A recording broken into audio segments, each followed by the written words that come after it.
हम लोग मासिक स्वाध्याय पर उपस्थित हैं। बुद्ध भावन भोलेनाथ महादेव को प्रणाम करते हुए उन्हीं परमात्मा के अभिन्न स्वरूप, कारण स्वरूप, अनंत श्री विभूषित महामंडलेश्वर पूज्यपाद श्री सद्गुरुदेव भगवान के युगल पदाम्बुजों में बारंबार नमन करते हुए, प्रणाम करते हुए समुपस्थित सभी करुणामयी, ममतामयी मातृशक्ति एवं भगवत भक्तजन सिया राम मैं सब जग जानी करहूं प्रणाम जोरी जुग भानी। आवाज पीछे तक आ रही है। भगवान की विशेष कृपा, जैसे हम जगत में, इस संसार में, घर में, परिवार में आपसी चर्चा करते हैं, परिवार से हो गया, रिश्तेदार से हो गया, वैसे ही कभी कभी बैठ करके भगवान ने क्या आज्ञा दिया है, क्या उपदेश दिया है हम लोगों के लिए, उस पर भी बैठ करके विचार करना चाहिए। भगवान श्री कृष्ण ने गीता जी में अपने आत्म स्वरूप का उपदेश दिया है कि व्यक्ति कैसे उसे जाने, उसे प्राप्त कैसे करे। वैसे जो अपना स्वरूप है, जो अपना आत्मा स्वरूप है, वह दूर नहीं है।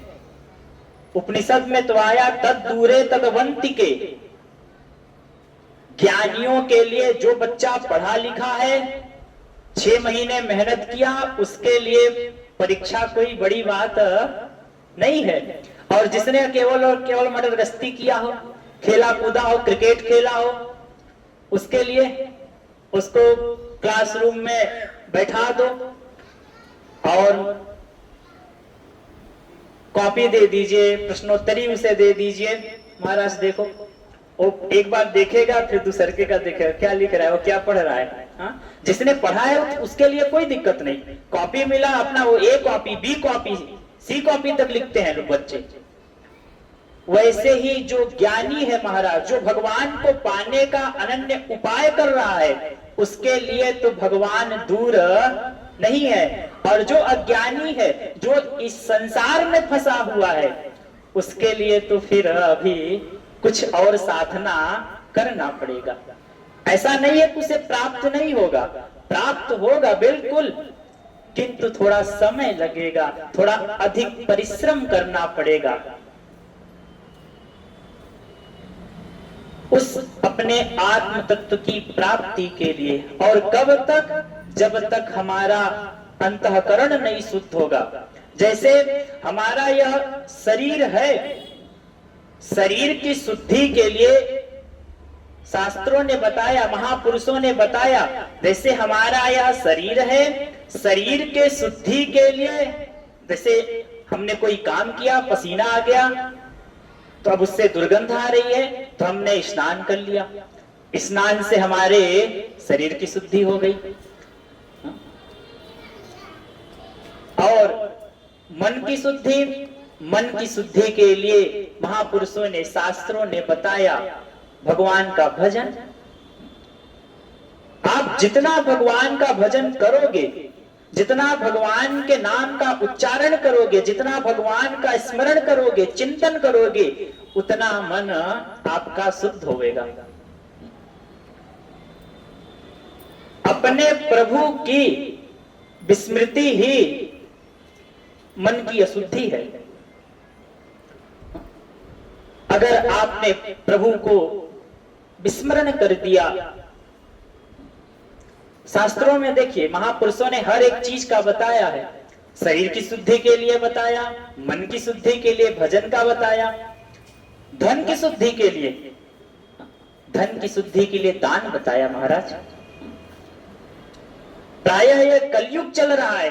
कलयुग में थोड़ा सा किसी आप धनोपार्जन कर रहे हो तो आप धन कमा रहे हो सकता है आप किसी को ठेस ना पहुंचाओ, किंतु अनजान में हो सकता है किसी को ठेस पहुंच जाए, मन में चोट लग जाए।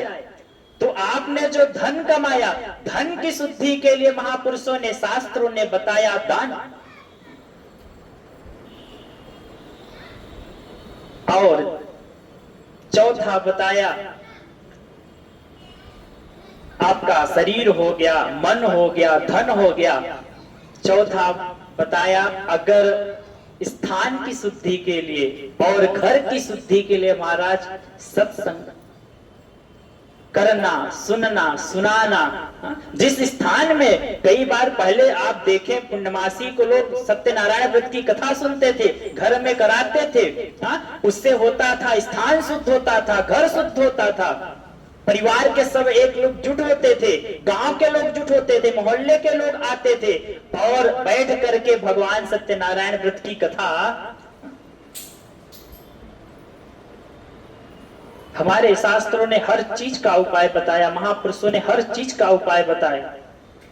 शास्त्र ने तो यहां तक कहा जैसे कि अभी भी गांव में देखें तो कूड़ा कचरा लोग इकट्ठा करते हैं, एक जगह ऐसा बना देते हैं, घर के पीछे कहीं बगल में कहीं दूर थोड़ा बना देते हैं। अब वह घर का जो रोज का कूड़ा होगा महाराज, वह कूड़ा ले जाके वहीं कूड़े में फेंकेंगे, इकट्ठा करेंगे, और जब 1 साल हो जाएगा तो उस कूड़े को लगा देंगे आग, और महाराज 1 घंटे में पूरा का पूरा, 2 घंटे में पूरा का पूरा कूड़ा जल के राख। वैसे ही जैसे हमारे मन में कभी ईर्ष्या आया, कभी लोभ आया, कभी लालच आया, कभी किसी के प्रति द्वेष हो गया, कभी मन में कोई और भावना आ गई, कभी अमुक भावना आ गई, उसके दोष के लिए महाराज कोई सत्संग करा लेवे, जजमान बन के सुन लेवे, तो जो साल भर का हमारा पाप है वह नष्ट हो जाता है।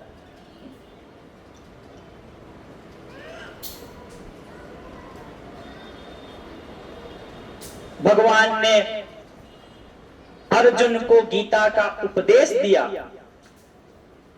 गीता जी में कुल कितने अध्याय हैं? 18 अध्याय हैं। पहले अध्याय से भगवान ने प्रारंभ किया। पहले अध्याय का नाम है अर्जुन विषाद योग। अर्जुन विषाद यानी दुख जी, जिसके जीवन में दुख होवे, थोड़ा और अगर गहनतम चिंतन करें, क्या हमारे आपके जीवन में दुख नहीं है? महाराज अभी कहते हैं दुख सुनाने गिनाने लोगों तो महाराज एक नहीं दर्जनों दुख गिना देवेंगे आप लोग। किसी बच्चे से पूछे उसका भी दुख, बुजुर्ग से पूछे उसका दुख, परिवार का दुख, रिश्तेदार का दुख, समाज का दुख। जीवन में व्यक्ति को पग पग पर दुख मिलता है। तो अर्जुन को विषाद है, एक समय पे अर्जुन को विषाद हुआ है। अर्जुन मोह से ग्रसित है। भगवान ने उसे गीता का उपदेश दिया है। और अर्जुन, जहां अर्जुन एक समय पे कह रहा था प्रभु मैं युद्ध नहीं लड़ूंगा, वही अर्जुन एक समय उठता है और उठ करके धनुष बाण ले करके, तलवार ले करके टूट पड़ता है, जूझ पड़ता है।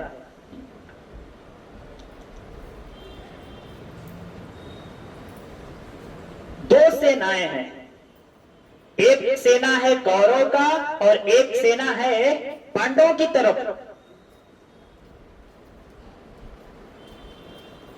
एक चीज अगर विचार करें तो दोनों सेनाएं में, एक सेनाओं की तरफ है 11 अक्षौणी सेनाएं और एक तरफ कितनी है? 7 अक्षौणी सेनाएं। पांडव की तरफ 7 अक्षौणी सेनाएं हैं और कौरवों की तरफ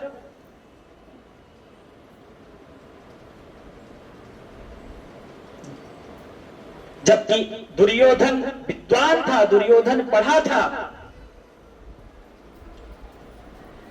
दुर्योधन भगवान से कहता है कृष्ण मैं जानता हूं कि मैं अधर्म कर रहा हूं, दुर्योधन ने यह शब्द भगवान से कहा है कि हे कृष्ण, मैं जानता हूं कि मैं अधर्म के मार्ग पर हूं, किंतु जिस पर भगवान की कृपा नहीं होती महाराज, जानते हुए भी, दुर्योधन जानते हुए भी अधर्म करता है, जानते हुए भी, और अधर्म से बच पाता। धृतराष्ट्र को पता था कि मैं अधर्म युद्ध कर रहा हूं। क्या लोग, जो लोग थे, समाज थे, सबको पता था यह अधर्म का युद्ध है। फिर भी अगर और गहनतम विचार करें, यह आपके द्वापर की बात है, ये द्वापर की बात है। अगर त्रेता में देखें तो मेरे परमात्मा राम आए, जब भगवान को वनवास का हो गया कि तापस बेस विशेष उदासी, 14 वर्ष राम वनवासी, राम को 14 वर्ष वन में रहना है। मेरे राम, मेरे परमात्मा जब अयोध्या से निकलते हैं, चित्रकूट जाते हैं, केवल अब अयोध्या के वासी हैं जो तमसा नदी के किनारे एक रात साथ में जाते हैं, भगवान वहां से चुपके से निकल जाते हैं, बस इतना वर्णन आता है। आप अनुमान लगाइए, आप अगर थोड़ा सा विचार करें तो देखें, अयोध्या से लेकर के चित्रकूट कितने गांव पड़े होंगे, कितने मोहल्ले पड़े होंगे। कोई भगवान के साथ आया? फिर और अगर आप विचार करें तो जब भगवान चित्रकूट से चलकर जब अरण्य वन में जाते हैं, पहुंचते हैं, क्या उस वन में लोग नहीं रहते थे? क्या गांव नहीं रहा होगा? क्या कोल भील नहीं रहे होंगे? किसी ने परमात्मा से कहा, राम चिंता मत करो, मैं आपके साथ हूं। अरे झूठे मूठ कह देते। कई बार आप लोग आपस में चर्चा करते, कोई तो बोल देता है नहीं, तो आप लोग क्या करते? अरे झूठो मूठ कह देते। हाँ? वैसे राम भगवान से कोई झूठे मूठे कह देता, राम चिंता मत करो, मैं आपके युद्ध में, मैं आपके साथ हूं।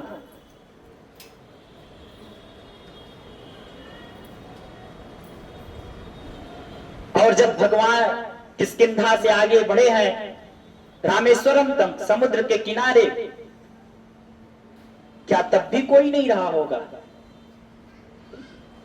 भगवान बांदर भालू की सेना लेकर के, तो चाहे द्वापर हो चाहे त्रेता हो, और आप विचार करें तो सतयुग में विचार करें, सतयुग में देवासुर संग्राम हुआ, उसमें भी अगर आप पुराणों को उठा करके देखें तो पुराणों में देवताओं का वर्णन मिल जाएगा, देवताओं का नाम मिल जाएगा, कितने देवता थे।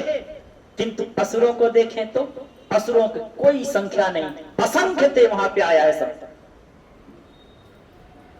तो अगर आपके भी जीवन में कभी प्रतिकूल परिस्थिति आती है तो दुखी नहीं। जब सतयुग में अधर्म के लोग ज्यादा थे, द्वापर में अधर्मी लोग ज्यादा थे,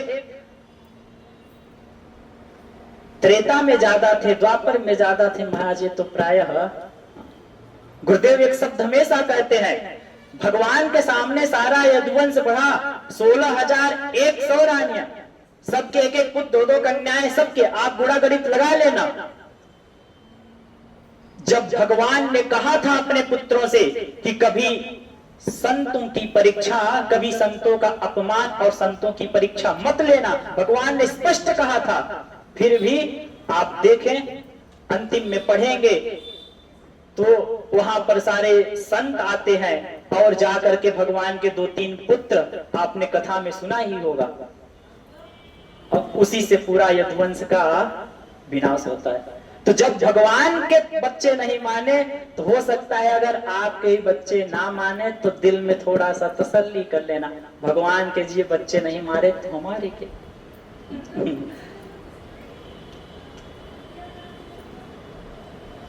तो द्वापर में भी अधर्म के लोग ज्यादा थे, इसलिए आप देखें कौरवों की तरफ 11 अक्षौणी सेनाएं हैं। 4 प्रकार की सेनाएं होती थी, अश्व, गज, रथ और पैदल चलने वाले। एक अक्षौणी सेना में 21,600 हाथी, 21,600 अश्व, 21,600 रथ। अब आप जोड़ लेना कितने हो जाएंगे? दोनों सेनाएं हैं, कुरुक्षेत्र है महाराज। वहां पर भगवान अर्जुन को उपदेश देते हैं।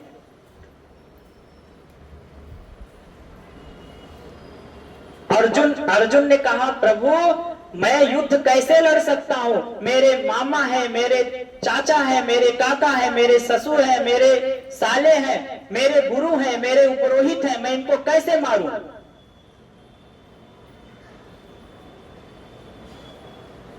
और अगर आप ध्यान से पढ़ेंगे तो अर्जुन ने एक एक लॉजिक दिया है महाराज, एक एक तर्क दिया है। प्रभु अगर मैं इनको मारूंगा तो ये दोष लग जाएगा, इनको मारूंगा तो ये दोष लग जाएगा, इनको मारूंगा तो अमुक दोष लग जाएगा।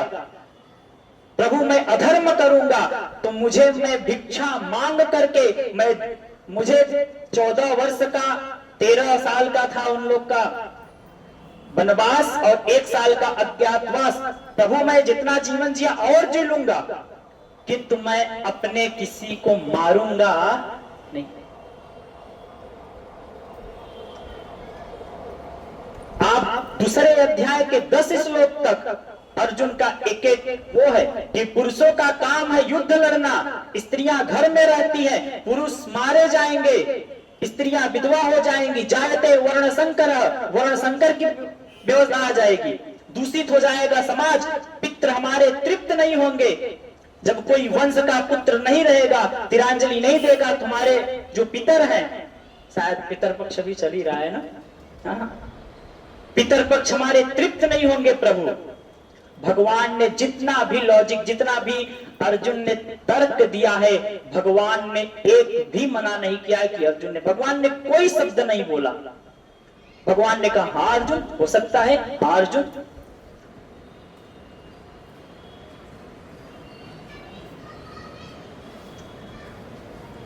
किंतु अर्जुन सब बोलता है, किंतु अर्जुन ये नहीं बोलता कि प्रभु मैं मोह में हूं। अगर आपको जानना है कि गीता जी का मूल उपदेश क्या है, मूल वाक्य क्या है, गीता जी का पूरा अगर आप निचोड़ करके अगर कुछ निकालें तो गीता जी का अगर कहेंगे एक लाइन में उपदेश दीजिए महाराज, तो सीधा सा एक अर्थ है मोह।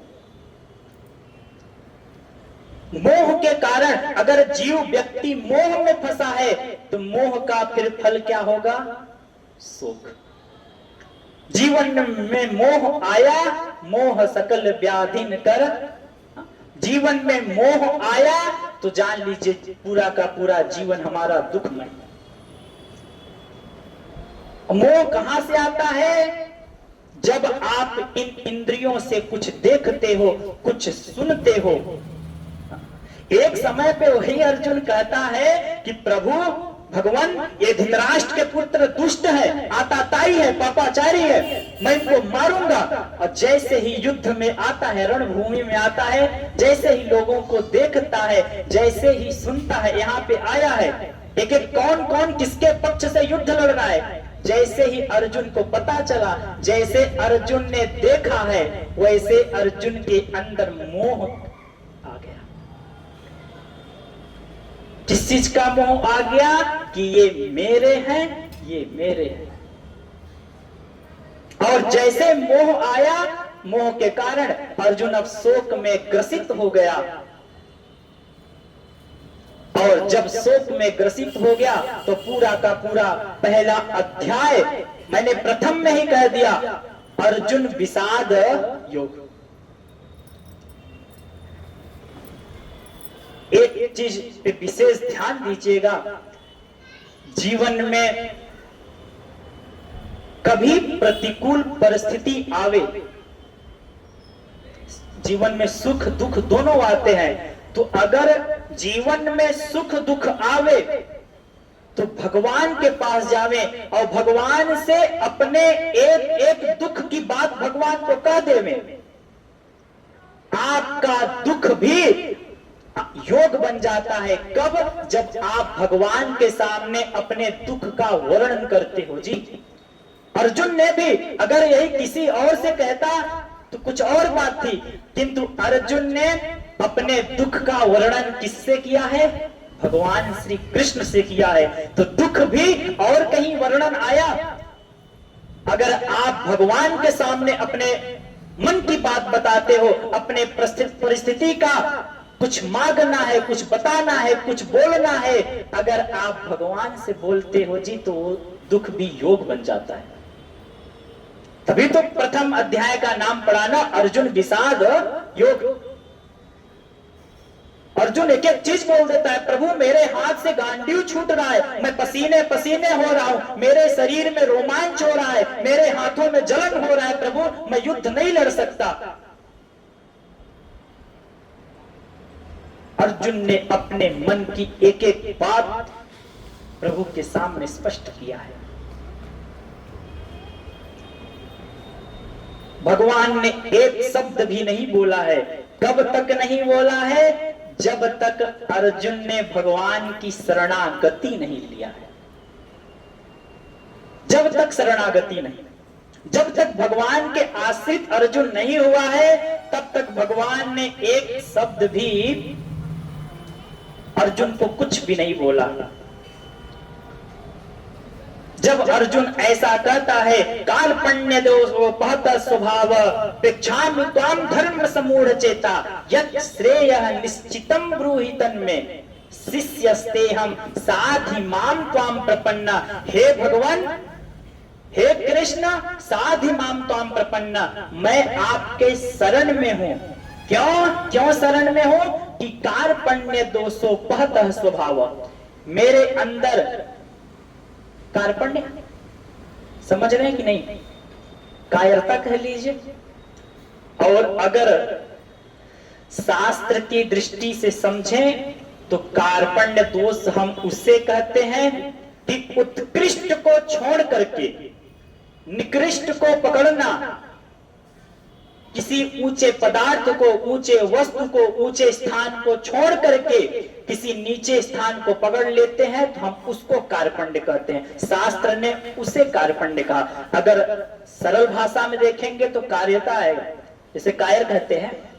और अगर शास्त्र की विधि से देखें तो जो उत्कृष्ट को छोड़ करके निकृष्ट को पकड़ता है, उसे हम कार्पण्य कहते हैं। यह जीव ने आत्म स्वरूप को छोड़ करके महाराज इस शरीर को पकड़ लिया है।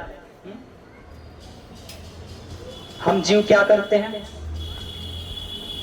भगवान ने तो साफ साफ कहा, निर्मल मन जन सो मोहि पावा, मोहि कपट छल क्षेत्र न भावा।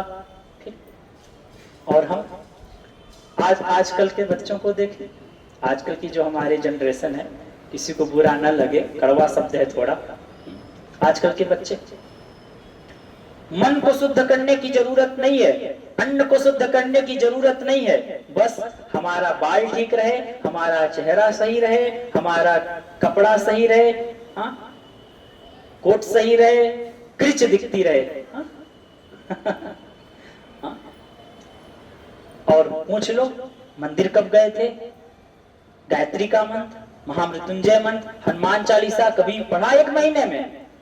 इसकी बात मत करिए गुरुजी, इसकी बात करिए, इसकी बात करिए। कहां कहां घूमना चाहते हो?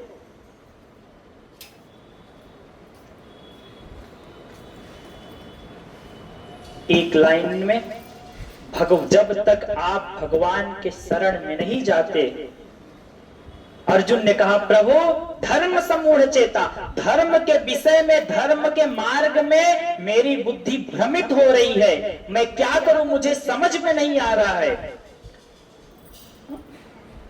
अगर जीवन में कभी कुछ ऐसी परिस्थिति आती है तो आप भगवान के शरण में जाइए। और अगर मूलभूत देखें तो हमारा समाज, हम सब लोग क्या करते हैं? आप जीवन देखिए, बच्चा है माता पिता के आश्रित में जाता है, कुछ दिक्कत होती माता पिता के सहारे, फिर मास्टर के, टीचर के, और बड़ा हुआ कोई और बात हुई, कुछ अब कार्य हो गया, भैया वकील साहब के पास गया, बस आप ही है वकील साहब। पुलिस की बात आई, बस इंस्पेक्टर साहब आप ही हैं जो है, आप ही मुझे बचा सकते हैं। अरे महाराज वो क्या कर सकता है, क्या करेगा आपका वो? अगर जाना ही है तो उसकी शरण में जाइए ना।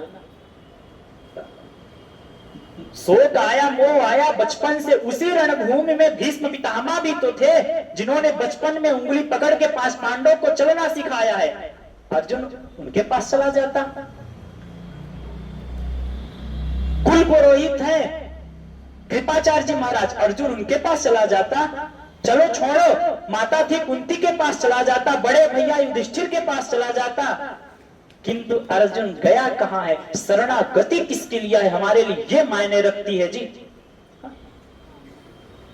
अगर इसको भी सरल भाषा में कहिए तो हमारा आदर्श कौन है? मैं बार बार ये बात कहता हूं कि हमारा आदर्श कौन है, हम किसको मानते हैं, हम किसको प्राथमिकता देते हैं अपने जीवन में। अर्जुन किसी के शरण में नहीं गया है, अगर गया है तो भगवान की शरण में गया है। और जब भगवान के शरण में गया है, यत् श्रेयः, श्रेयः माने हे प्रभु मैं आपके शरण में आया हूं तो कोई ऐसी बात नहीं, यत् श्रेयः जो मेरे लिए श्रेष्ठ बात है, जो उत्कृष्ट बात है वो मुझे आप बताइए। निश्चितम, निश्चित करके बताइए कि मैं क्या करूं जिससे मेरे जीवन को, ये मेरे सामने जो दुख आया है इस दुख की निवृत्ति हो जाए।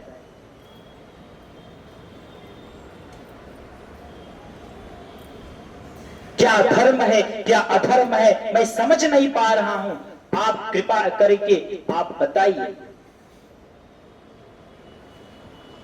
जब अर्जुन ने भगवान की शरणागति लिया है, भगवान के शरण में गया है, तब भगवान बोलते हैं। अभी तक भगवान चुप थे। पहले अध्याय में भगवान का बस एक छोटा सा वाक्य मिलेगा। अर्जुन ने कहा प्रभु जरा मैं देखना चाहता हूं, पश्य में मैं देखना चाहता हूं कि मुझे किससे किससे युद्ध करना है। रथम स्थाप्य मेच्युत, हे अच्युत मेरे रथ को सेनोभयोर मध्य, दोनों सेनाओं के बीच में स्थापित कर दीजिए, जरा मैं देखूं तो किससे किससे युद्ध लड़ना है। भगवान रथ लेकर के जाकर के बीच में स्थापित कर देते हैं और बस इतना शब्द कहते हैं, हे अर्जुन जैसा तुमने कहा मैंने रथ को मध्य में ला करके खड़ा कर दिया। बस भगवान का इतना छोटा सा शब्द है।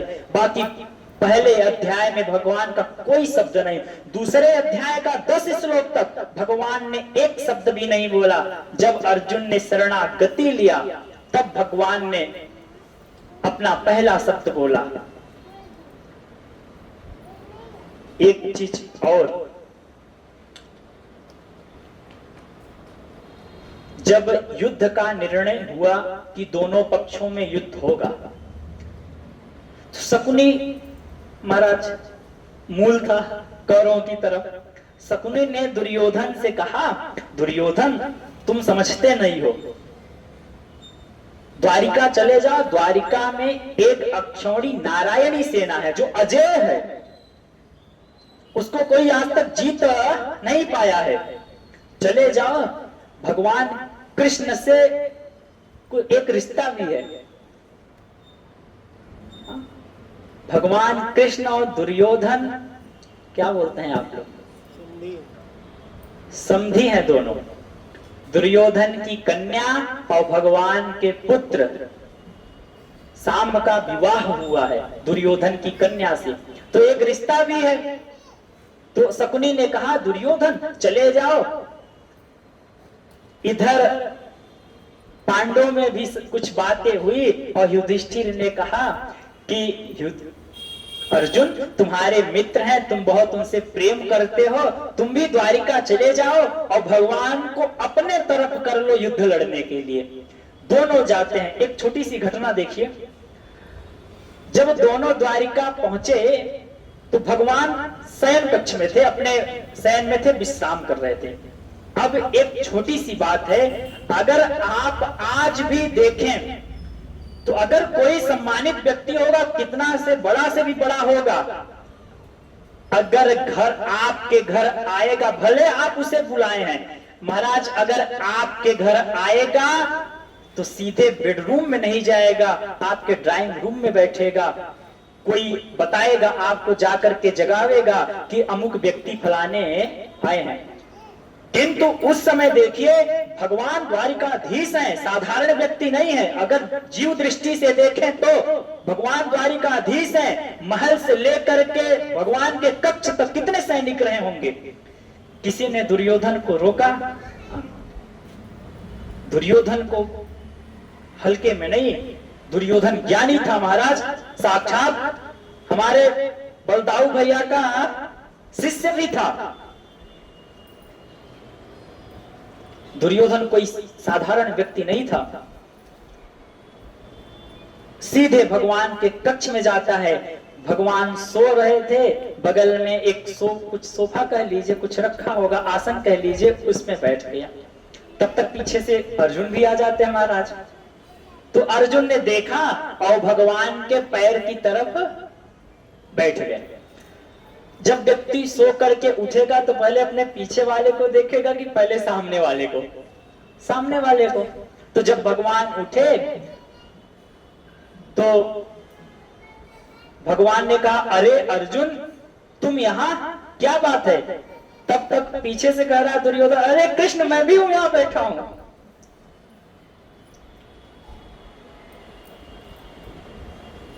तब भगवान ने कहा, अरे दुर्योधन आप भी आए हैं? अब भगवान के सामने देखिए एक धर्म संकट वाली बात आती है। दोनों ने अपना अपना प्रयोजन बताया कि प्रभु हम दोनों के कौरव पक्ष पर आप सब जानते ही हैं। भगवान तो यहां तक शांति दूत बन करके गए हैं जी, युद्ध ना हो, इसलिए भगवान को तो सब पता ही है। तो प्रयोजन पूछा तो दोनों ने अपना अपना प्रयोजन बता दिया। भगवान ने कहा, पहले मैं अर्जुन को देखता हूं, देखो मेरी एक शर्त है।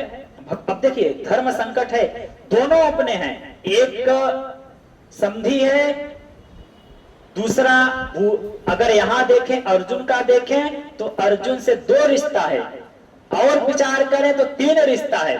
पहले भाई हैं बुआ के लड़के, दूसरा बहनोई भी तो है, सुभद्रा का विवाह अर्जुन से ही तो हुआ है, और तीसरा भगवान ने कहा है 4थे अध्याय में, मित्रों में सखा चेती भक्तों में सखा चेती। हे अर्जुन तुम मेरे भक्त हो और मेरे मित्र हो, भगवान ने खुद कहा है।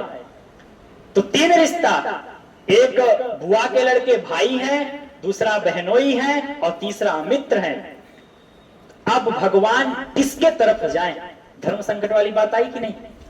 अगर एक के जाए तो एक रिश्ता खराब। तो जीवन में कभी आपके सामने भी अगर धर्म संकट वाली बात आती है तो अपने को 3 चीजों में रखिएगा, परखिएगा कि पहला, अगर जीवन में धर्म संकट आता है या कोई ऐसी बात आती है तो पहले विचार करिए कि अगर यही धर्म संकट, अगर यही बात मेरे पिताजी, मेरे दादा के सामने आई होती, मेरे पूर्वजों के सामने आई होती तो वो क्या करते? बस कुछ नहीं। अगर यही बात, यही परिस्थिति मेरे पिता के सामने, मेरे दादा के सामने, मेरे परदादा के सामने, अगर मेरे अमुक कोई श्रेष्ठ व्यक्ति के सामने ये परिस्थिति आई होती तो वो क्या करते? ये चीज सोचिए। जो सोचने पर विचार आवे वो करिए। दूसरा, अगर कभी कोई परिस्थिति आती है तो किसी संत और शास्त्र के शरण में जाइए। आप हमारे शास्त्रों को देख लीजिएगा, ऐसी कोई बात नहीं होगी, ऐसा कोई शब्द नहीं होगा, ऐसा कोई प्रश्न नहीं होगा जिसका समाधान, ऐसी कोई शंका नहीं होगी जिसका समाधान आपको अपने शास्त्रों में ना मिले। पहला, अपने पूर्वजों को देखें कि मेरे पूर्वज इस परिस्थिति में क्या करते। दूसरा, मेरे संत, मेरे शास्त्र क्या कह रहे हैं। और तीसरा भगवान के शरण में जी, जिस पर भरोसा, एक भरोसो एक बल एक आस विश्वास, जिस पर आपको विश्वास हो, जो आपका इष्ट होवे, उसके शरण में जाइए। भगवान ने यहां पर बात कही कि मैं युद्ध में रहूंगा तो, किंतु मेरी एक शर्त है कि मेरी एक अक्षौणी सेना है, नारायणी सेना है, वो रहेगी और एक तरफ मैं रहूंगा, और वो भी मेरी एक शर्त है कि मैं कोई अस्त्र शस्त्र नहीं उठाऊंगा। ये मेरी शर्त है। हे अर्जुन, तुम्हें क्या चाहिए? तब तक दुर्योधन कह रहा है, कृष्ण पहले तो मैं आया था, मेरा नंबर आना चाहिए ना। भगवान ने कहा नहीं, पहले तो मैंने अर्जुन को देखा है ना। भगवान ने अर्जुन को, अब यहां पर देखें तो अर्जुन की परीक्षा है। अगर आप कहते हो भगवान ने खुद कहा है कि अर्जुन मेरा भक्त है, मेरा मित्र है, तब यहां पर अर्जुन के सामने परीक्षा है अर्जुन की।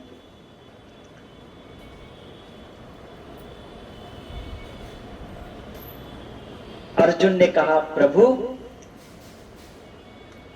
मुझे तो आप चाहिए, मैं आपको चाहता हूं, मैं ये चाहता हूं कि आप मेरी तरफ से, आप मेरे युद्ध में रहें।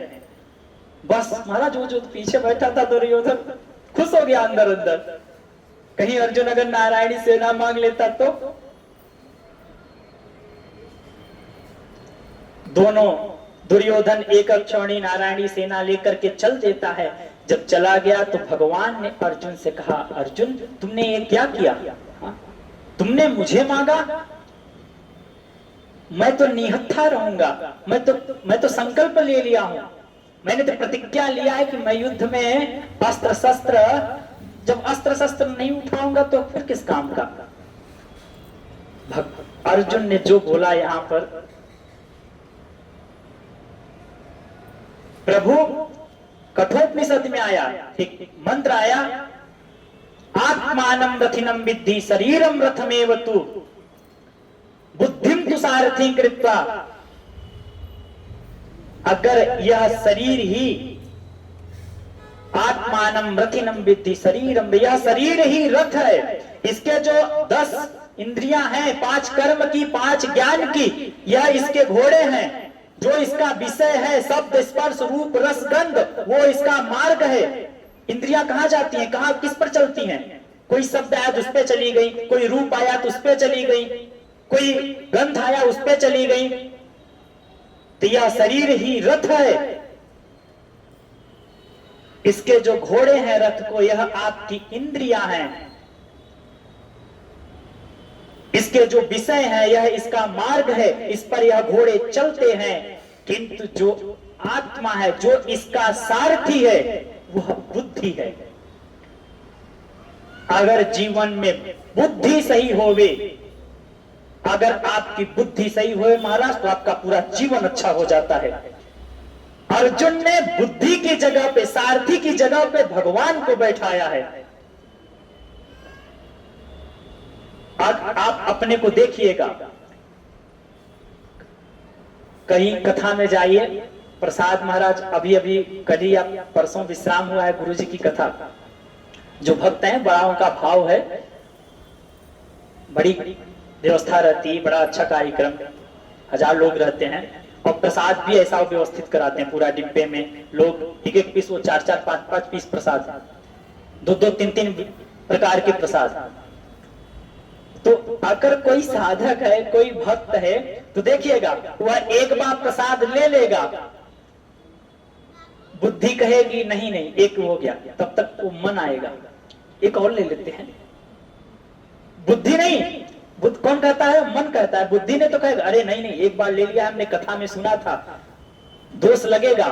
किंतु जो मन राम होते हैं ना, मनी राम, वो कहते एक और ले लो।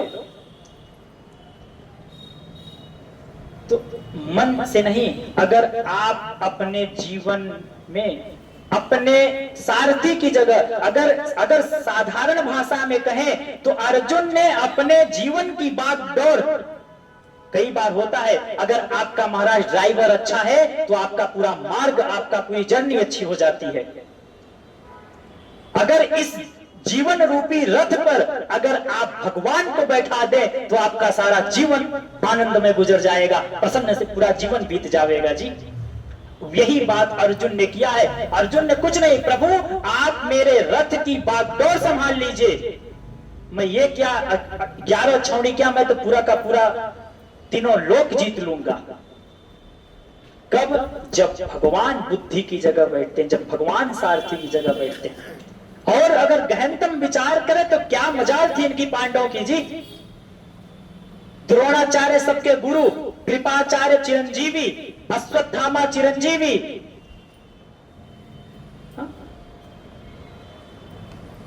और कर्ण को देखें तो कर्ण को वरदान है कि जब तक कवच और कुंडल है तब तक कर्ण अजय है, कोई नहीं उसे मार सकता।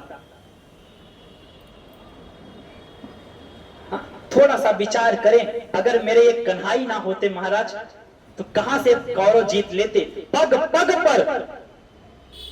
एक महाभारत के पहले कथा आती है ना, और जो जिसका आप लोग पूजन करते हैं, वो घाटू श्याम, क्या नाम था, बर्बरीक था शायद। हाँ, उसने कहा ना तो मैं अधर्म जानता हूं, ना तो मैं धर्म जानता हूं, ना मैं कौरव जानता हूं, ना मैं पांडव जानता हूं। जो पलड़ा, जो पक्ष धीमा पड़ने लगेगा, जो हारने लगेगा, मैं उसी की तरफ युद्ध लड़ूंगा। भगवान ने कहा ऐसे तो कोई जीत ही नहीं सकता। भगवान ने पहले ही उसे, जब युद्ध विश्राम हो गया, पांडवों को लेकर के भगवान बर्बरीक के पास गए। लोगों ने, पांडवों ने पूछा कौन किसको मारा, तुमने किसको मारा, हमने किसको मारा, सब चर्चा चल रही थी। बर्बरीक से पूछा गया क्यों बर्बरीक, तुम तो ऊपर बैठ के सब देख रहे थे। बर्बरीक ने कहा कहां, हम तो देख रहे हैं मारने वाला भी कृष्ण और मरने वाला भी कृष्ण।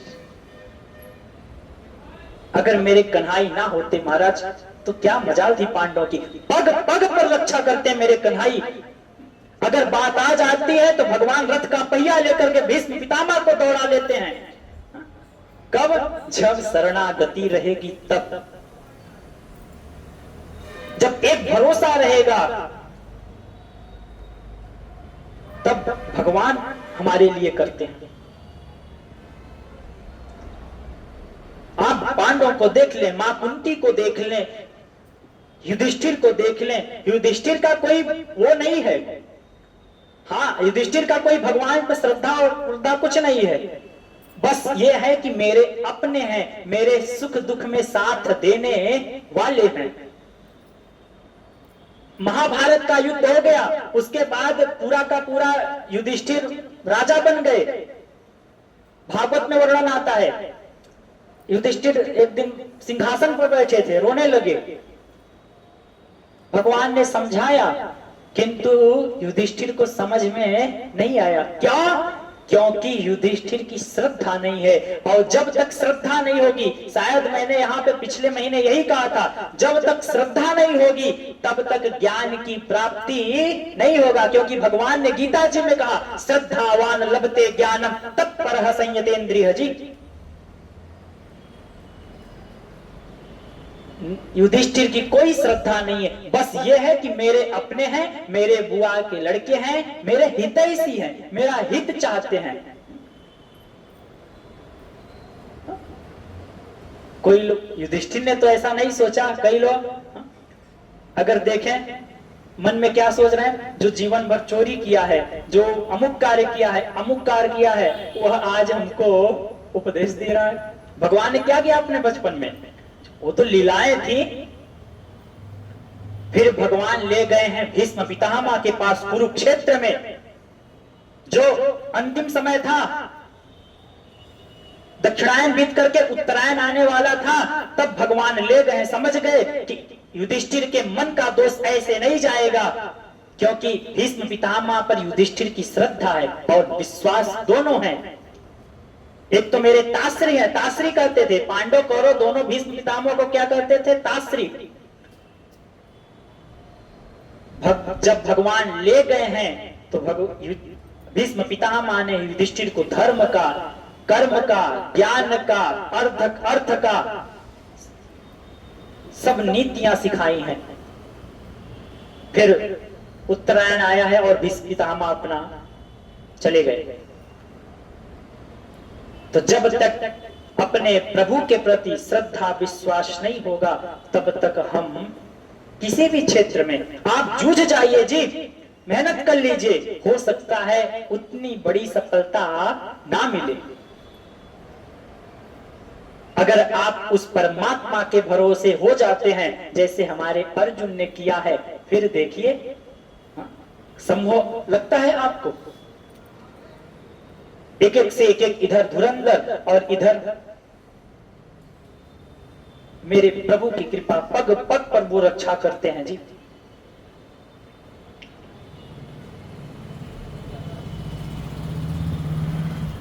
भगवान ने उपदेश दिया अर्जुन को।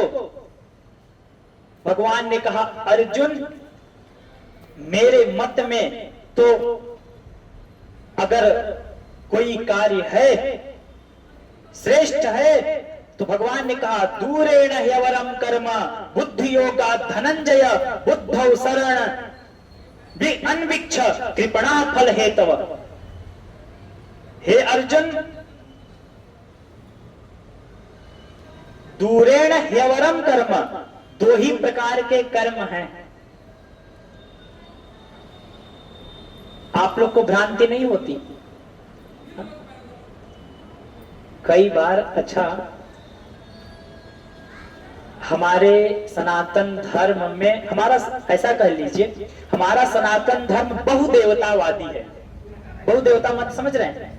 बहुत सारे देवता हैं। हम भगवान शंकर को, हनुमान जी को, काली मैया को, गणेश जी को, कृष्ण जी को, राधा जी को, नवरात्र आएगा तो प्रथम शैलपुत्री से लेकर के द्वितीयम ब्रह्मचारी, 9 दिन 9 दुर्गा हो गई। अभी 10 महाविद्याएं हैं, काली, तारा, खोड़सी, छिन्न मस्तिका, त्रिपुर भैरवी, धूमावती, बंगलामुखी। अभी तो आपने नवरात्र में 9 दुर्गे, 10 महाविद्याएं भी हैं। तो हमारा जो सनातन धर्म है वो बहुदेवतावादी है। तो कभी मन में भ्रांति नहीं आई कि किसकी पूजा करें? किंतु आप लोग महाराज, आप लोग मंदिर गए, भले हमारे इष्ट शंकर जी हैं, मंदिर में 10 मूर्ति हैं तो सबके आगे मत्था। कोई पूछे बस महाराज हमसे मत पूछो, हम जानते हैं कि हमारे राम जी, हमारे कृष्ण जी, हमारे शिव जी, हम सबको पूज लेते हैं। भगवान ने कहा अर्जुन, जीवन में अगर कुछ है तो 2 प्रकार के मार्ग हैं। वेद ने कहा द्विविधो ही वेदोक्तो धर्मः प्रवृत्ति लक्षणो निवृत्ति लक्षणस्य।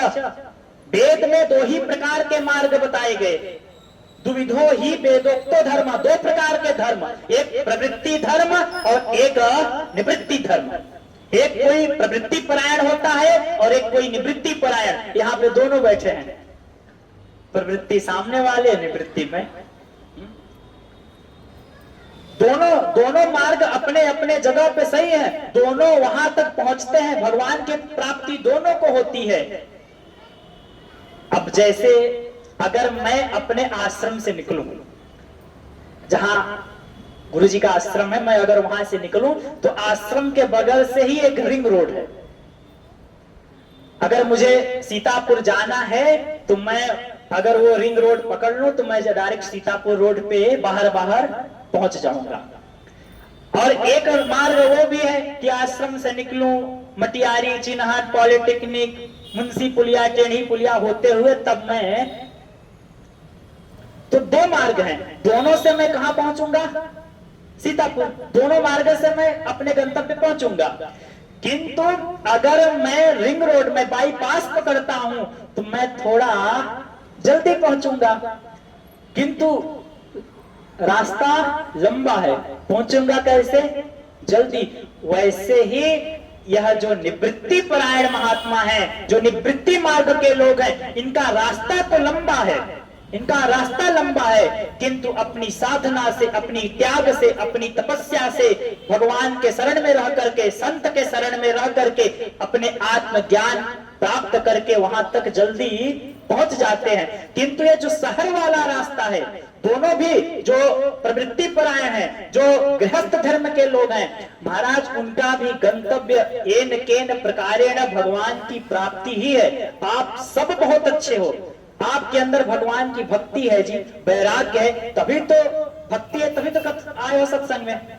वैराग्य है, 1.5-2 घंटे तभी तो घर को छोड़ करके आए हो ना, यहाँ बैठे हो। अच्छा, जब तक कथा सुन रहे हो तब तक मन घर में लगा है। हाँ? कहीं और रहते हो तो हो सकता है घर की चिंता होवे, किंतु जब तक सत्संग में बैठे हैं तब तक। हाँ? अगर मन वहां लगाएंगे तो हमारी बात नहीं समझ में आएगी। अगर मन वहां चला गया, कभी ऐसा प्रैक्टिकल करके देख लीजिए अनुभव में, अगर मन को थोड़ा सा डाइवर्जन कर लीजिए तो जो व्यासपीठ से सुनाया गया वो समझ में नहीं है। तो जो शहर का रास्ता है वो भी हमें कहां पहुंचाएगा। अब जब हम शहर के रास्ते से चलते हैं तो कभी जाम मिल गया, कभी ठेला वाला मिल गया, कभी गन्ना वाला मिल गया, कभी रेड लाइट हो गई।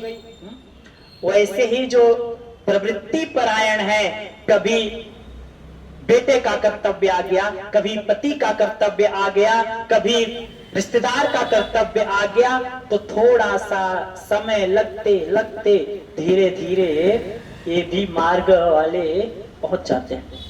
तो हे अर्जुन, मेरे मत में 2 ही हैं, दूरेण ह्यवरम कर्म, 2 प्रकार के कर्म हैं। क्या? बुद्धि योगा धनंजय। हे अर्जुन, बुद्धि योगा, बुद्धि के धन से, बुद्धि से आप उस परम तत्व की प्राप्ति कर सकते हैं। जो बुद्धि वाला मार्ग है, जो निवृत्ति वाला मार्ग है, वो श्रेष्ठ है, उससे श्रेष्ठ कोई और नहीं है। भगवान की भक्ति से, भगवान के प्राप्तव्य से और कोई बड़ी बात है? और कोई सुख है? अगर भगवान मिल जावे। अच्छा, भगवान है और इधर बहुत सारा वैभव रखा है, आप लोग किसको चुनोगे? हा? क्या करे? दोनों? हा? कठोपनिषद में आया, एक 5 वर्ष का बालक है, 7 वर्ष का नचिकेता। उसके पिताजी विश्रवा नाम के राजा है, उन्होंने विश्वजीत यज्ञ किया। यज्ञ के बाद ब्राह्मणों को गाय दान कर रहे थे, बूढ़ी बूढ़ी गाय दान कर रहे थे। तो जो 5 वर्ष का बालक उनका था नचिकेता, वो बोल पड़ा, पिताजी अब इस गाय को दान करने से क्या फायदा, अब बूढ़ी हो गई हैं, अब यह बच्चे नहीं दे सकती तो पंडित जी के किस काम में आएंगी, दूध तो होगा नहीं, तो पंडित जी का, गुरु जी का गुरुकुल कैसे चलेगा। तो वो राजा के कई लोग के सामने बोला नचिकेता ने, तो पिता ने डांट दिया, शांत नहीं, मृत्यु को दे दूंगा। क्षत्रिय थे। जब सब चला गया तो एक हमने तो एक बचपन से सुना था, रघुकुल रीति सदा चली आई प्राण जाए। जो वचन निकल गया, पहले के लोगों में यही तो था, जो एक वचन दे देते थे उस वचन पर अडिग रहते थे। जी, आप शास्त्रों में देख लेना, अभी गुरुदेव सुना रहे थे जटायु का। कभी राजा दशरथ को जटायु ने वचन दिया था, वचन देते देते रावण के द्वारा मृत्यु को प्राप्त हुआ।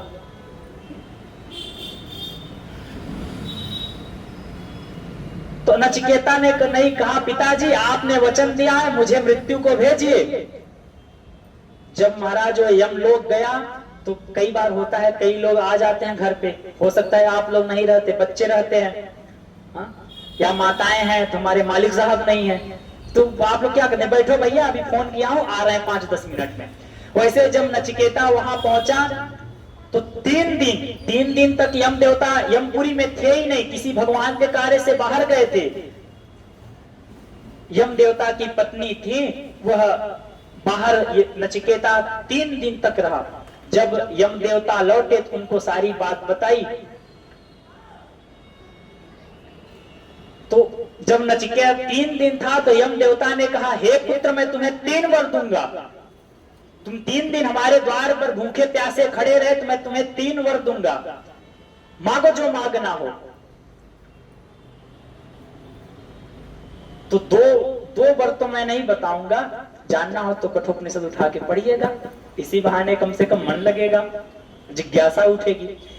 एक वर जब नचिकेता ने मांगा कि हे यम देवता, अगर आप मुझे तीसरा वचन देना चाहते हैं तो मैं मांगता हूं, मुझे अपने स्वरूप का ज्ञान कराइए। नचिकेता ने, यम देवता ने मना कर दिया। यम देवता ने कहा, हे पुत्र, तुम स्वर्ग चाहो तो हमसे ले लो, तुम अगर चाहते हो, तुम्हारे पिता राजा हैं, 100 वर्ष 200 वर्ष तुम राज करोगे, मैं तुमको 10,000 100 वर्ष का आशीर्वाद देता हूं, तुम्हारे इतने सेवक होंगे, तुमको मैं स्वर्ग की दास दासियां दे देता हूं, इतना धन देता हूं, इतना वैभव देता हूं, तुम ये ले लो, किंतु यह जो तुम ज्ञान मांग रहे हो, यह ज्ञान मुझे। नचिकेता ने कहा, नहीं, अब तो मुझे वही चाहिए। एक एक से की बहुत प्रलोभन दिया है, किंतु नचिकेता ने माना नहीं। फिर यम देवता ने उपदेश दिया, फिर उस जो विद्या दिया, उस विद्या का नाम पड़ा नचिकेताग्नि। महाराज पूरा का पूरा ब्रह्म विद्या है उसमें। एक 5 वर्ष के बालक को यम देवता ने ब्रह्म विद्या का उपदेश दिया है। 2 वर में कुछ ये मांगा कि मैं अगर स्वर्ग लोग, मैं अपने मृत्यु लोग जाऊं तो मेरे पिता ये ना समझें कि ये भूत है अमुक। आप किसका चयन करते हो? हे अर्जुन, मेरे मत में 2 मार्ग हैं, श्रेष्ठ हैं। श्रेष्ठ तो क्या है? निवृत्ति परायण है, दूरेण ह्यवरम कर्म। आप बुद्धि से उस सांख्य योग का भगवान ने उपदेश दिया। और अर्जुन आगे कहा भगवान ने, बुद्धौ शरणं, अगर आप इस बुद्धि से उस परम पद की प्राप्ति नहीं करते, आप भगवान की प्राप्ति नहीं करते, तो कृपण फल हेतव। क्या आया? कृपण, ना समझ है, मूर्ख है वो लोग जो आते हैं तो ब्रह्म विद्या के लिए। जब वह जीव गर्भ में रहता है ना, गर्भ में जीव को बहुत दुख मिलता है, दर्द मिलता है। वह भगवान से गर्भ में प्रार्थना करता है, प्रभु मैं आपसे प्रार्थना करता हूं कि आप मुझे इस गर्भ से बाहर निकालें, मैं पूरा जीवन आपका पूजन करूंगा, तपस्या करूंगा, सत्संग सुनूंगा। किंतु जब वह जीव गर्भ से निकल जाता है तो कहां भगवान, कहां भजन, कहां फिर तो उसको यह जगत अपनी माया से आच्छादित कर ले। जो इस मार्ग को नहीं पकड़ते वह कृपण है, वह अभी नासमझ है, जो भगवान की भक्ति को, भगवान को, श्रेय को छोड़ करके प्रेय को पकड़े हैं। आगे भगवान ने कहा, एक बात तो ये कह दिया कि अगर अर्जुन तुम पूछते हो तो मेरे मत में तो ज्ञान है, दूरेण ह्यवरम कर्म। जो ज्ञान वाला बात है, जो ज्ञान वाला मार्ग है, वो प्रवर है। प्रवर माने ऊंचा, अवर माने नीचा। अगर कोई श्रेष्ठ है तो ज्ञान की बात है अर्जुन। एक जीव अपने स्वरूप को जान करके मुक्त हो जावे, आवाजाही से उसका जीवन का पूरा एकदम। भगवान ने तब तक आगे एक और बहुत प्रसिद्ध श्लोक है, कर्मण्येवाधिकारस्ते मा फलेषु कदाचन मा कर्म फल हेतुर्भो मा ते संगोस्तु अकर्मणि। यहां पर भगवान ने थोड़ा सा, अर्जुन भगवान के वाक्य से थोड़ा सा भ्रमित हो गया। क्या? कर्मण्येवाधिकारस्ते। भगवान ने कहा, हे अर्जुन, कर्मणि एव अधिकार, तुम हम जीवों का केवल और केवल कर्म पर अधिकार है। कर्मणि एव अधिकार, कर्म ही, केवल कर्म पर अधिकार है।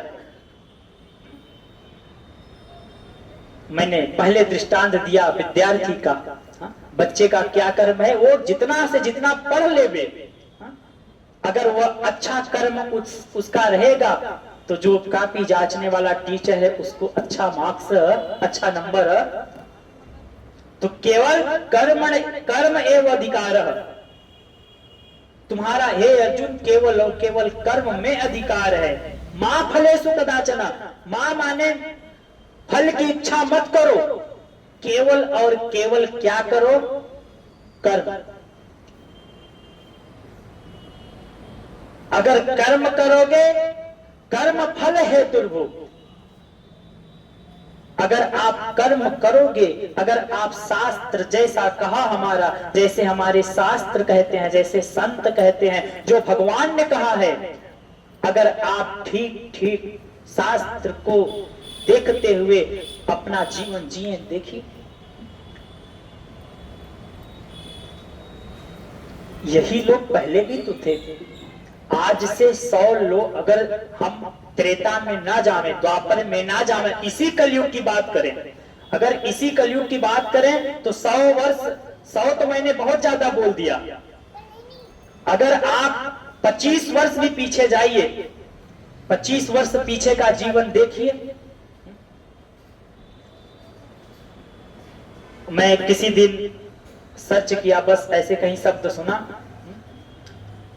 पहले के जो बालक गर्भ होता था, सारी माताएं घर पर ही दाई रहती थी, सासू माँ रहती थी, और लोग आ जाते थे गांव के, और बच्चे का जन्म घर पर, ना कोई ऑपरेशन, ना कोई सर्जरी, ना कोई डॉक्टर, घर में ही दाई माँ सब लोग करा लेते थे।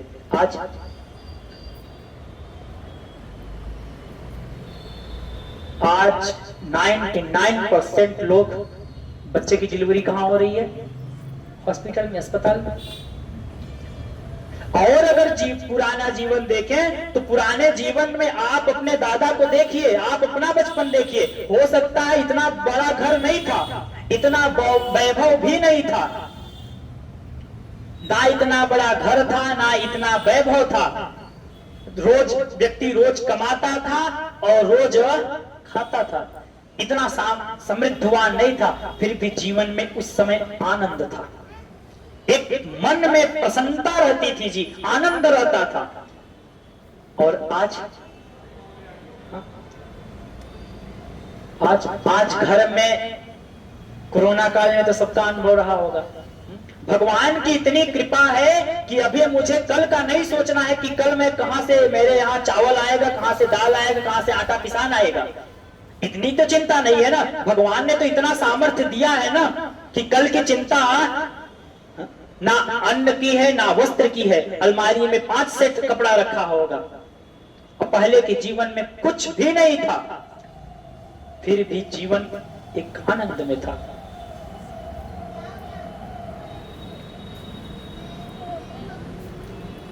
आप देखें भगवान के भक्त सुदामा को, आजकल के कहूंगा मैं तो देखिए, कथावाचक लोग क्या करते हैं, जब बड़ी बड़ी कथाओं में किसी बालक को, बड़े लोग किसी लोगों को एक मैली कुचैली फटी धोती पकड़ा दिया, एक डंडा पकड़ा दिया, एक पात्र पकड़ा दिया। ठीक है, शास्त्र में आया कि सुदामा निर्धन थे, अगर शास्त्रीय विधि से देखें तो जो भगवान का भक्त है जी, जो उठते बैठते सोते जागते जो भगवान का स्मरण करता है, जो चिंतन करता है, उसके जीवन में कहां से दरिद्रता आवेगी, वो दुखी कहां से होगा?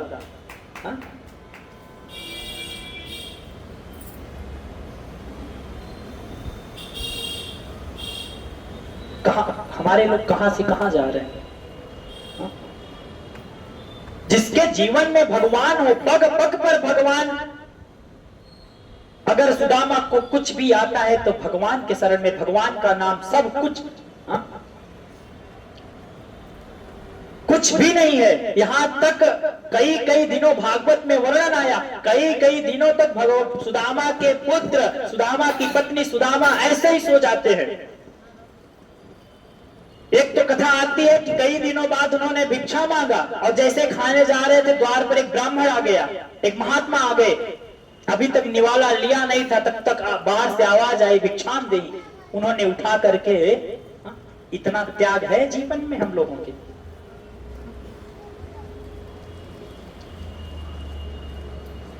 जब इतना त्याग रहेगा, इतनी भक्ति रहेगी, सुदामा ने मांगा नहीं है, सुदामा ने मांगा है भगवान से, भगवान खुद जब ये निष्ठा होगी, जब ये त्याग होगा, और हम कामना कर लेते हैं, हम संकल्प कर लेते हैं कि हमको अमुक चीज चाहिए, अमुक चीज चाहिए, अमुक चीज चाहिए। कथा भी सुनते हैं तो पंडित जी कहते हैं धर्म अर्थ काम मोक्ष चतुर्विधि प्रार्थम सिद्धि द्वारा, ये भी कहेंगे कि कुछ और चाहिए, आप लोग करोगे क्या? अच्छा, एक महात्मा जी थे, सुना रहे थे, उन्होंने कहा ये भगत लोग कथा सुनेंगे, कथा में करेंगे खर्चा 5,000 रुपए और कथा से मांगेंगे भगवान मेरे बेटे की 70,000 रुपए वाली सैलरी लगवा दो, नौकरी लगवा दो। खर्चा कितना कर रहे हैं? आप काम ना कर लेते हो। मंकी गीता में तो मंकी महाराज ने कहा काम जानामि ते मूलम संकल्पात् किल जायसे न त्वाम संकल्प इस्यामि समूलो भव विनश्यति। हे कामना, हे काम मैं जानता हूं, काम जानामि ते मूलम, मैं काम के मूल को जानता हूं, मूल यानी जड़। संकल्पात् किल जायसे, आपने कोई चीज देखा, कोई चीज देख लिया, आपके अंदर ये संकल्प आ गया कि अमुक चीज मेरे पास हो जाएगी तो मैं प्रसन्न, मैं खुश हो जाऊंगा। तो काम का कहां से आया? किसी ना किसी संकल्प से आया। मंकी महाराज ने कहा हे कामना, मैं जानता हूं न काम, अगर काम को खत्म करना है, न काम, अगर आप कामना को न चाहें, कोई इच्छा न करे, काम जाना में न इच्छा करें, न त्वाम इच्छामि, अगर आप कोई इच्छा न करें, कोई आपके मन में संकल्प न आवे, अगर आप संकल्प नहीं लेंगे, आप उसके कामना को अगर संकल्प आप छोड़ दें तो कामना का जड़ ही छूट जाएगा। आप किसी वृक्ष को ऊपर से काट दो, महाराज 2 महीने बाद वो कल्ला दे देता है, इतना बड़ा हो जाता है, उसमें शाखाएं प्रशाखाएं आ जाती हैं। वैसे ही आपने कोई सत्संग में सुना कामना तो नहीं करनी चाहिए, तो आप अंदर तो संस्कार बैठा है, चित्त में वो बात है, वो चीज आपने कहीं देखा है, वो मन में तो बैठा है, किंतु गुरुजी ने सुनाया था कि कोई चीज दिखे उसकी कामना मत करना, किंतु उसका जो बीज है, बीज तो अंदर बैठा है ना। और जब बीज है महाराज, तो बीज कभी ना कभी कल शाखा देगा। वो आप लोग क्या बोलते हो? हम लोग तो सूरन जानते हैं, सूरन, आप लोग क्या बोलते हो? जिमीकंद, हाँ, जिमीकंद का वृक्ष देखे तो 3-4 महीने तो इतने बड़े बड़े पेड़ रहेंगे, उसके बाद उसके पेड़ गायब हो जाएंगे, 5-6 महीने तक ना पेड़ कुछ नहीं पता चलेगा। महाराज 7-8 महीने बाद जब मौसम आएगा उसका वहीं से फिर से वो, वैसे ही कामना का बीज आपके अंदर छिपा है। जैसे ही आपने थोड़ा सा उसमें जल डाला, थोड़ा सा खाद डाला, क्या संस्कार रूपी, संकल्प रूपी खाद आपने डाला, वैसे ही वो तुरंत प्रस्फुटित हो जाते हैं। तो अगर आप संकल्प ना डालो, किसी चीज की कामना ना करो, आप उसमें जल और खाद नहीं डालोगे, तुम्हारा आपने गलती आपने किया, आपने उसमें कोई ना कोई कामना रूपी जल डाल दिया, कामना रूपी संकल्प रूपी खाद डाल दिया, वह वहीं अंकुरित हो जाते हैं।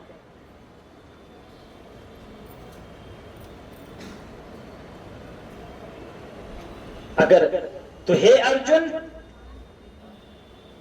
केवल और केवल कर्म करो, कर्म के अलावा, कर्मणि, केवल मनुष्य का, जीव का तो केवल अधिकार ही है कर्म में, वो केवल कर्म करे, बाकी तो मेरे हाथ में है ना। आपका जैसा कर्म होवेगा वैसा आपको वो चीज प्राप्त होगी, आप जैसा मेहनत करोगे जी।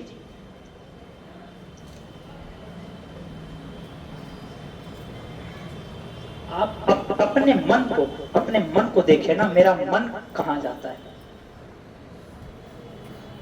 मन के जगह मैं कहूं सीधे सीधे हृदय में भगवान को बैठाइए। अगर बुद्धि, निश्चयात्मिका बुद्धि का अगर वो करें परिभाषा, तो संकल्प विकल्पात्मकम मनः, मन का परिभाषा है संकल्प विकल्प। मन में संकल्प विकल्प चलता रहता है, ये करूं ये ना करूं, ये करूं ये ना करूं, किंतु तब तक बुद्धि कह देती है कि ये करो, तो वो निश्चय हो जाता है, निश्चयात्मिका बुद्धि। आप अपने अंतःकरण में परमात्मा को बैठाइए और कुछ नहीं। अगर आप बस अर्जुन जैसे जीवन की बागडोर परमात्मा को, अर्जुन ने पूरे अपने जीवन की बागडोर, मैंने कहा अगर आपका सारथी, आपका ड्राइवर अच्छा है, आप सो भी जाओ गाड़ी में, फिर भी वो ड्राइवर आपको पहुंचा देता है। और ड्राइवर गड़बड़ होगा महाराज तो पीने वाला होगा, कहने वाला, आपने कहा ड्राइवर बाएं चलो, तो कहता नहीं नहीं साहब आपको नहीं पता दाएं चलना है। अगर ऐसा ड्राइवर हो तो आपका कैसा होगा यात्रा आपकी? फिर जीवन में शरणागति परमात्मा की। आज का निचोड़ ये है कि जैसे अर्जुन ने अपने आप को समर्पित कर दिया है भगवान, शरीर से नहीं, क्या समर्पित किया है? मन और बुद्धि को। मन और बुद्धि की जगह परमात्मा को बैठाया ना, तो बुद्धि, मन, अंतःकरण अपना भगवान के प्रति समर्पित।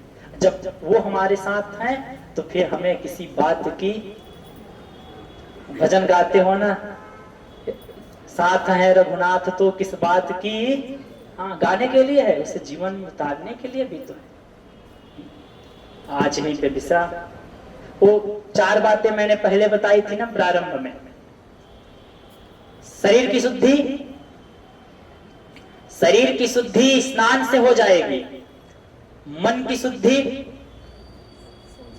हाँ मन की शुद्धि है भगवान के भजन से, भगवान के स्मरण से।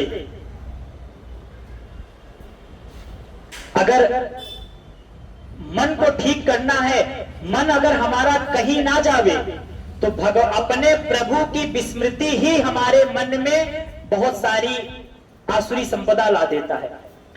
तो शरीर की शुद्धि हो जाएगी आपके स्नान इत्यादि से, मन की शुद्धि सत्संग से, भजन से हो गया, प्रभु स्मरण से हो गया। धन की शुद्धि मैंने बताया था ना, धन की शुद्धि दान से। आप धन कमाते हो तो आप तो कमा रहे हो, किंतु आपके उस व्यवहार से, आपके उस कमाई से किसी का मन दुखी हुआ होगा। किसी ने मन में कहा होगा देखो ये सामान 5 रुपया का है, मुझसे इन्होंने 6 रुपए ले लिया, मन में आपको कुछ बोला होगा।